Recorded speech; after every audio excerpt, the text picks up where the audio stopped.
नमस्कार मित्रांनो, नवीन एका व्हिडिओमध्ये तुमचं स्वागत आहे. भारतीय तटरक्षक दलात नाविक पदाच्या 260 जागांसाठी भरती निघालेली आहे. नेमकी कोणत्या पदासाठी भरती निघालेली आहे व या पदाकरता शैक्षणिक पात्रता काय असणार आहे, वयाची अट काय दिलेली आहे, नोकरीचे ठिकाण कोठे असणार आहे, फी किती असणार आहे, संपूर्ण सविस्तर माहिती बघण्याआधी तुम्ही जर माझ्या यूट्यूब चॅनलवर नवीन असाल तर माझ्या यूट्यूब चॅनलला सबस्क्राईब करून ठेवा. अशा प्रकारची महत्त्वाची माहिती तुमच्यापर्यंत पोहोचेल. तर अधिक वेळ न घालवता व्हिडिओला सुरुवात करूया.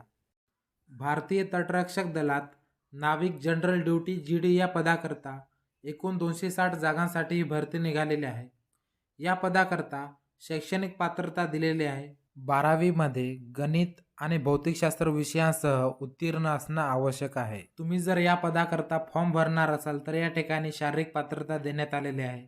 तुमची उंची ही किमान 157 सेंटीमीटर असली पाहिजे व छाती ही फुगून 5 सेमीने जास्त भरली पाहिजे.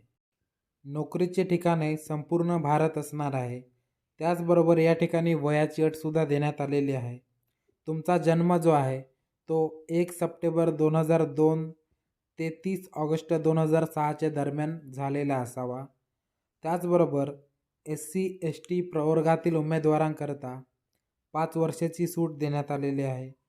OBC प्रवर्गातील उमेदवारांकरता 3 वर्षाची सूट देण्यात आलेली आहे. फॉर्म भरण्याकरता या ठिकाणी फी देण्यात आलेली आहे.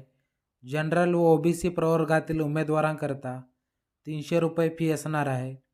SC STसाठी कोणत्याही प्रकारची फी देण्यात आलेली नाही. ऑनलाईन अर्ज करण्याची शेवटची तारीख 27 फेब्रुवारी 2024 दिलेली आहे. त्याआधी आपण आपला ऑनलाईन फॉर्म भरून द्यायचा आहे. ऑनलाईन अर्ज करण्यास सुरुवात 13 फेब्रुवारी 2024 पासून होणार आहे. या पदाकरता परीक्षा जी आहे ती 4 टप्प्यामध्ये घेण्यात येणार आहे. स्टेज 1ची परीक्षा जी असेल ती एप्रिल 2024 मध्ये घेण्यात येईल. स्टेज 2ची परीक्षा जी असेल ती मे 2024 मध्ये घेण्यात येईल. स्टेज 3 व स्टेज 4ची परीक्षा जी असेल ती ऑक्टोबर 2024 मध्ये घेण्यात येईल. स्टेज 1, स्टेज 2, स्टेज 3, स्टेज 4 या चारही स्टेजमध्ये तुमची computer based exam, fitness test, तुमचं मेडिकल व ट्रेनिंग या गोष्टींचा समावेश असेल. तुम्हाला जर या जाहिरातीची अजून सविस्तर माहिती हवी असेल तर या जाहिरातीची PDF तुम्हाला या व्हिडिओच्या डिस्क्रिप्शन बॉक्समध्ये मिळून जाईल. तिथे जाऊन PDF तुम्ही डाउनलोड करू शकता. तर चला मित्रांनो, या व्हिडिओमध्ये इथेच थांबूया. तुम्हाला जर माझा हा व्हिडिओ आवडला असेल तर लाईक आणि मित्रांना शेअर करायला विसरू नका. तसेच अशा प्रकारचे महत्त्वाचे व्हिडिओ पाहण्यासाठी माझ्या यूट्यूब चॅनलला सबस्क्राईब करायला विसरू नका. जय हिंद, जय महाराष्ट्र.